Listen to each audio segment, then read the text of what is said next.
NIM App Tutorial Part 4, Steps 16 through 20. In this step, we'll start designing the grids that will be used to alter group memberships of the AD account created on the previous form. As a reminder, the finished product will look like this. Go to the Group Management form.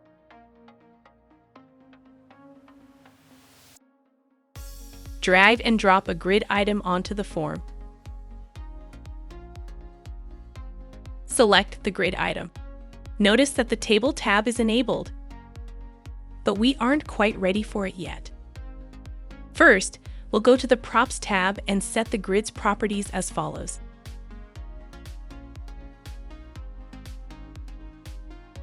We'll click Save to save our progress so far. In this step, we'll place Add and Remove buttons on this form. Drag a button item to the green drop zone next to the grid.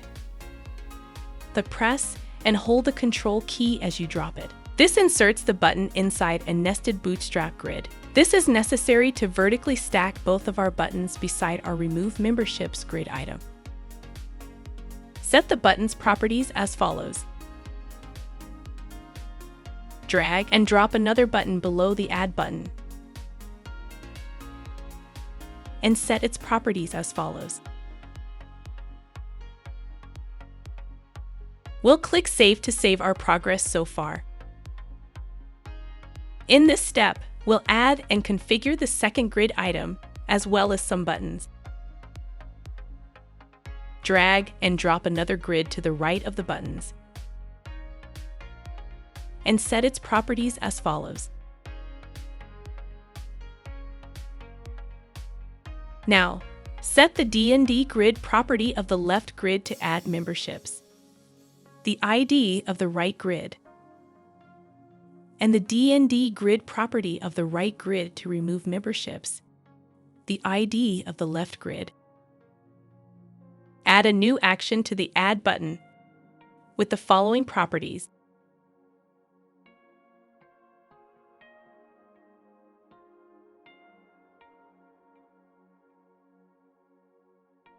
Add a new action to the Remove button with the following properties.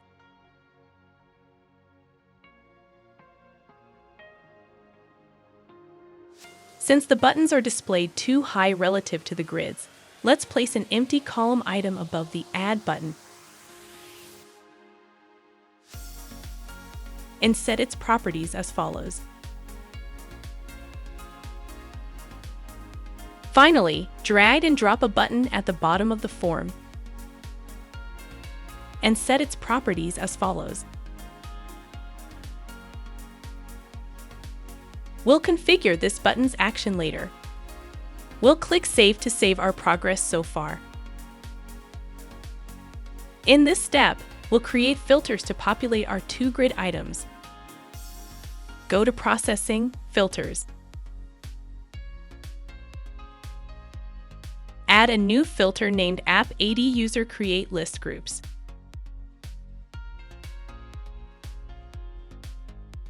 For this filter, which we'll be using to populate the left grid, we simply need to get all groups in AD because we potentially want to add our newly created user to any or all of these groups.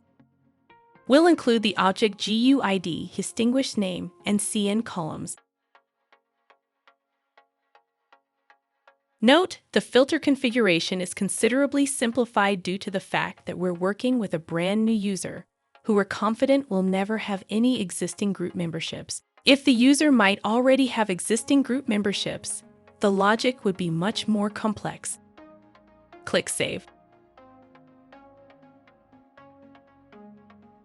We'll copy the filter we just created and rename the copy to App AD User Create No Groups.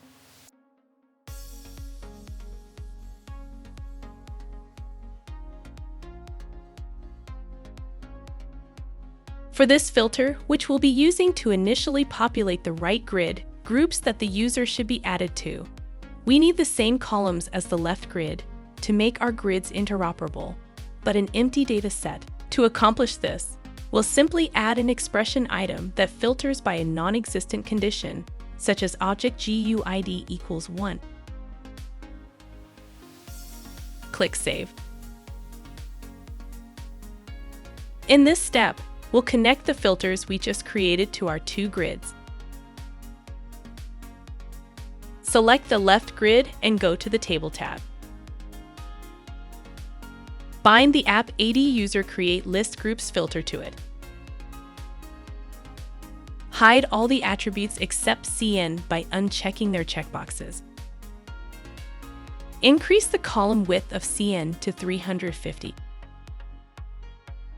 Select the right grid and go to the Table tab. Bind the App AD User Create No Groups filter to it. Hide all the attributes except CN by unchecking their checkboxes. Increase the column width of CN to 350. Create a new output variable for the CN attribute named addCN, and one for the object GUID attribute named addObjectGUID.